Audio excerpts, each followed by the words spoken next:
Председателката на Република Српска Желјка Цвијановиќ, придружувана од амбасадорот на Босна и Херцеговина Драган Јакимовиќ и градоначалникот Максим Димитриевски, денеска по повод националниот празник на Србите Свети Сава, го посетија културно-уметничкото друштво Српски вест, кое што преку своите активности ги негува српскиот јазик, фолклорот, традиционалните игри и песни на српската заедница. Свети Сава е еден од најважнijih likova jedan od najvažnijih ljudi, on je prvi i patrijarh i državnik i pisac, on je uspostavio temelja srpske države, ne samo srpske države, već i celokupnog pravoslavlja na ovim prostorima, tako da duguju njima svi pravoslavci, dugujemo njemu i nama je čast što smo izabrali da nam bude nacionalni praznik Sveti Sava.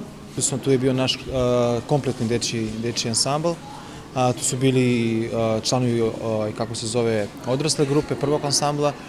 Za nama je mnogo značajno i važno jer nam je samo prisustvo njeno ovde vetar u leđa. Mi ovde postojimo već 8-9 godina, čuvamo srpski jezik, čuvamo folklor, čuvamo tradiciju, čuvamo ono što su naši preci stvarali minulih vekova, to je mnogo važno za nas. Sa nama su i deo makedonskog naroda, zato i postoji Srpski vest da gradi dobre mostove, da širi ljubav, da širi i duhovnost i prijateljstvo sa ostalim narodnostima koji žive u Kumanovu. Во рамките на Српски вест обстојуваа детскиот и младински фолклорен ансамбл, првиот изведувачки ансамбл, етногрупа со солисти, оркестар, библиотека, а тенденцијата е да се развие драмска секција и да се основа патувачки театар, кој што ќе ја презентира српската култура и традиција и надвор од Македонија. Дел од плановите ќе бидат реализирани со помош на донации, посочува Китановиќ. Dobili smo neke informacije da ćemo dobiti i donacije od strane Republike Srpske koje su nam veoma značajne. Dobili smo i neke garancije da ćemo ove prostorije koje smo ovde, da ćemo da čuvamo i dalje, da ćemo da ih sredimo do kraja, kako bi mogli da razvijamo i polako i dramsku sekciju.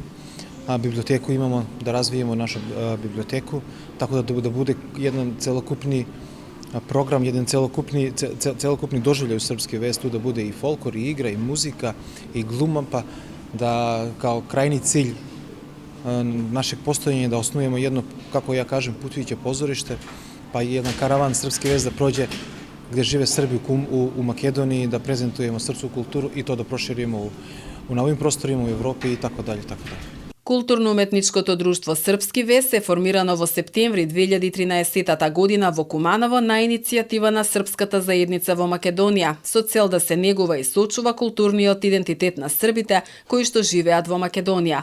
Успешно реализираните активности во текот на годината Српски вест ги одбележува со годишен концерт. Во март 2015 година формиран е и огранок на друштвото во општина Старо Нагоричане.